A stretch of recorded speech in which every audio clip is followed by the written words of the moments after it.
В эфире информационный выпуск Хамши Кушара. Здравствуйте. Сегодня вечером состоялась встреча президента Республики Абхазия Рауля Хаджимба с президентом Российской Федерации Владимиром Путиным. Встреча прошла в Сочи в рамках рабочего визита президента Абхазии в Россию. На переговорах Рауль Хаджимб и Владимир Путин обсудили вопросы двустороннего сотрудничества и дальнейшего развития абхазо-российских отношений. Более подробная информация в нашем ближайшем выпуске новостей. Продолжается процесс выдачи паспортов гражданина Республики Абхазия нового образца. К настоящему моменту всего выдано более 100 тысяч общегражданских паспортов, около 3000 готовы к персонализации, то есть находятся в процессе печати. Более 4500 заполненных бланков готовы к выдаче в паспортных столах. Все подразделения паспортного управления по-прежнему работают в усиленном режиме. Сотрудники занимаются обработкой данных граждан до 19 и 20 часов вечера. По словам начальника информационно-технического отдела МВД Республики, буквально на днях резерв будет пополнен дополнительным объемом расходных материалов и выдача документов пойдет ускоренно.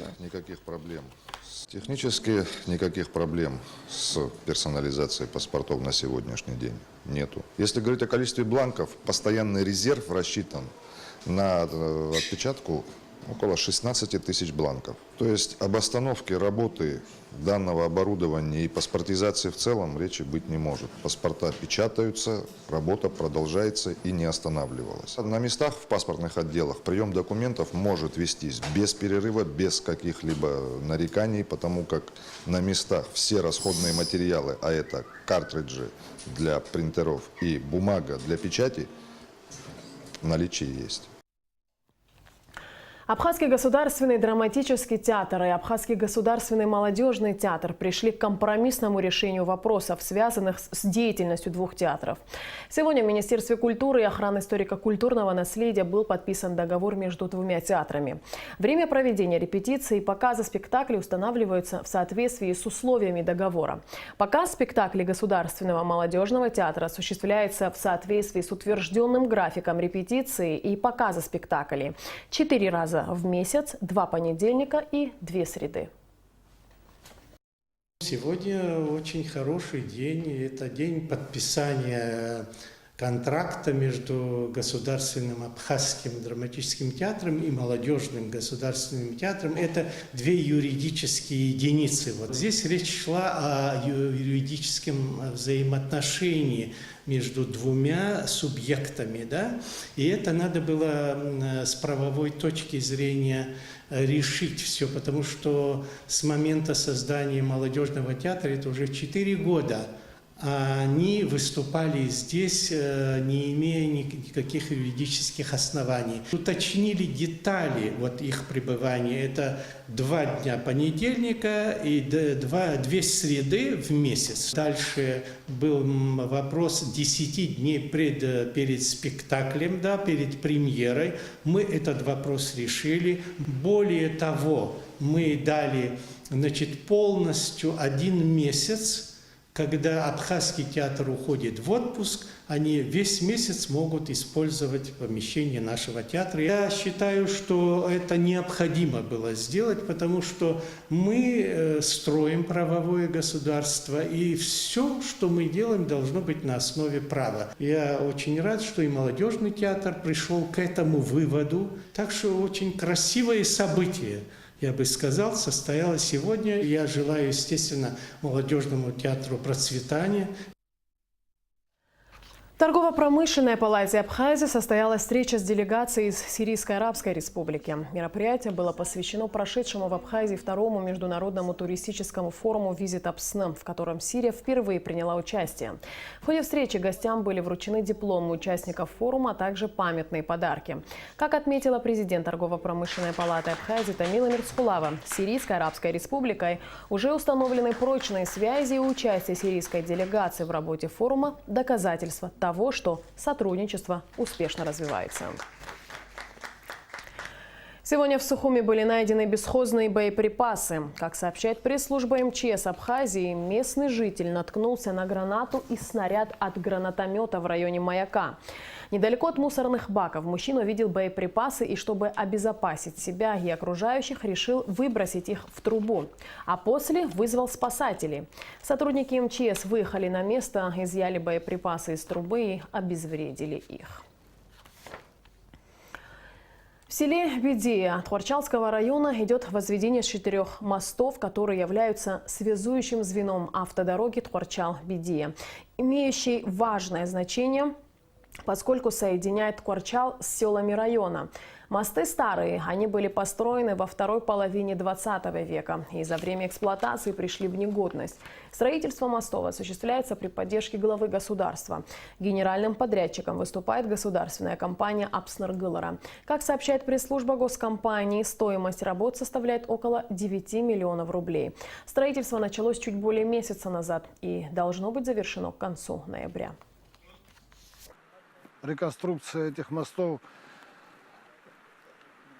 невыгодно и не стоит. Там старые опоры уже пришли в большую негодность, и чем их реставрировать, удобнее и надежнее было бы построить новые мосты. В результате этих выводов мы приступили к строительству новых мостов. Сейчас вы видите один из тех, самый большой 12-метровый мост, который будет полностью заново построен. Он состоит из трех опор. Вот. Опоры уже готовы. Сейчас ведутся работы по перекрытию моста монолитного.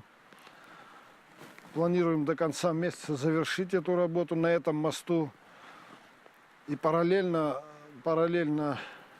еще на 2 мостах до конца месяца мы должны закончить все работы. 4-й мост, он как бы реконструируется, он подлежит реконструкции, мы его тоже параллельно до конца месяца завершим. Для села это очень важные мосты, потому что со всего села здесь почти и Патрахуца, и Бедия. Люди, крестьяне ездят в Тхорчал, значит, и на рынок, и в город, и больница. И, вот одним словом, вся хозяйственная жизнь села связана с Тхорчалом, поэтому эта дорога очень необходима. В Абхазском государственном университете состоялась первая защита кандидатской диссертации по техническим наукам. Это работа на соискание ученой степени кандидата Эдуарда Кимкетова. Диссертационная работа на тему «Автономные электротехнические комплексы с асинхронным генератором ограниченной мощности» была начата в Карачаево-Черкесской государственной технологической академии на кафедре электроснабжения. Эдуард Кимкетов работал над ней на протяжении 14 лет. Для защиты в АГУ был создан разовый диссертационный совет из представителей российского и абхазского ученого сообщества. Председателем совета по защите кандидатской диссертации был избран доктор технических наук, профессор Кубанского государственного технологического университета Валерий Отрощенко. Диссертант Эдуард Кимкетов является старшим преподавателем кафедры электрические системы агроинженерного факультета Абхазского государственного университета. Читает лекции по специальным предметам энергетики с 2013 года. Начал делать эту я работу еще в Карачаево-Черкесской технологической академии на кафедре электроснабжения. Там и было внедрение на фермерском хозяйстве аула Старокувинского и Хабельского района.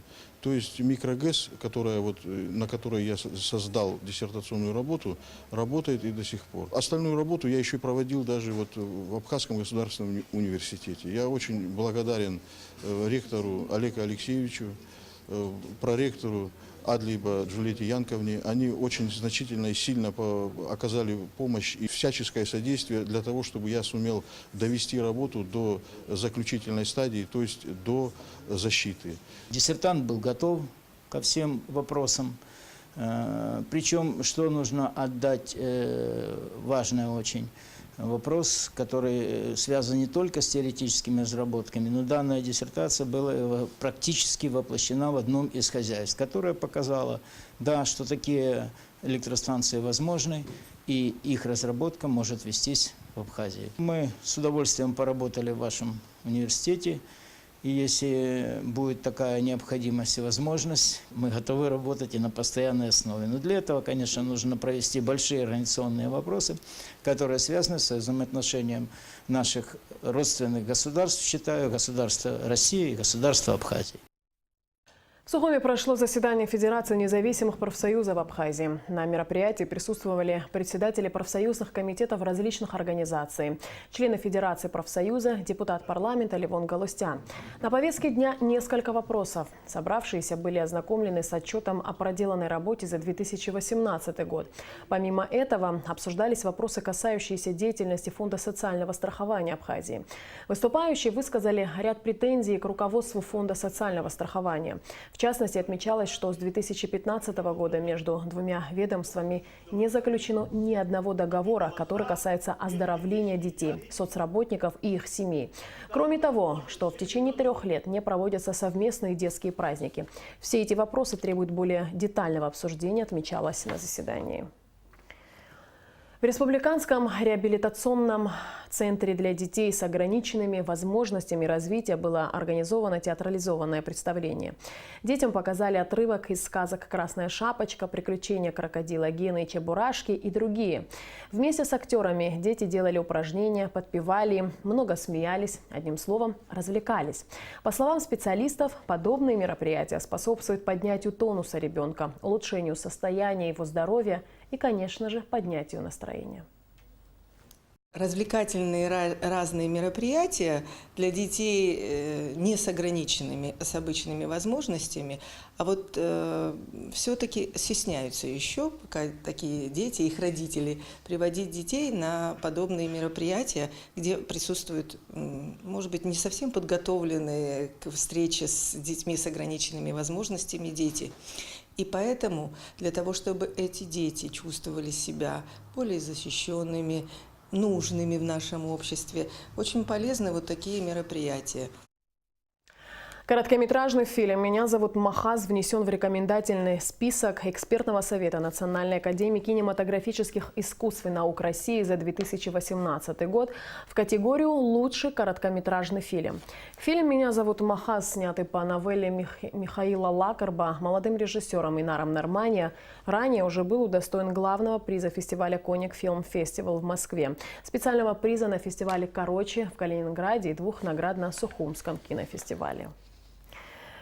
Столица Абхазии начала готовиться к Новому году. Глава администрации города Сухум Адгур Харази издал распоряжение о подготовке и проведении городских новогодних и рождественских праздничных мероприятий. Определены места проведения праздничных торжеств и график новогоднего оформления города. К примеру, согласно распоряжению мэра, ответственные службы города обязаны оформить столицу и установить новогодние елки не позднее 15 декабря. Управлению культуры администрации Сухума необходимо предоставить план новогодних мероприятий по микрорайонам в новогоднюю ночь. Столичному управлению образования поручено проследить за подготовкой школ и детских садов к Новому году. В праздничную ночь жители и гости столицы не должны остаться без общественного транспорта. Для этого глава администрации Сухум Адгур Харази обязал Управление экономики и муниципального имущества обеспечить столицу бесперебойной работой общественного транспорта. А на центральных улицах столицы уже ведется монтаж праздничной иллюминации. Совсем скоро ночной Сухум засияет яркими разноцветными красками, создавая праздничное настроение для жителей и гостей столицы. В отличие от прошлого, в этом году будет еще больше. География расширится тех мест, которые будут украшаться. Мы хотим как можно больше, чтобы город был освещен, и праздничное настроение у людей, насколько это возможно, вселить. Хотим, чтобы этот Новый год тоже запоминающим, красивым, красочным, ярким для города стал. Ну а сейчас о погоде. По сообщению Гидрометцентра, завтра в Абхазии ожидается облачная погода с прояснениями. Ночью, утром дождь, днем осадки прекратятся. Температура воздуха ночью плюс 6-11, днем 9-14 тепла. Температура морской воды плюс 16. На этом наш выпуск завершен. Всего доброго и до встречи в эфире.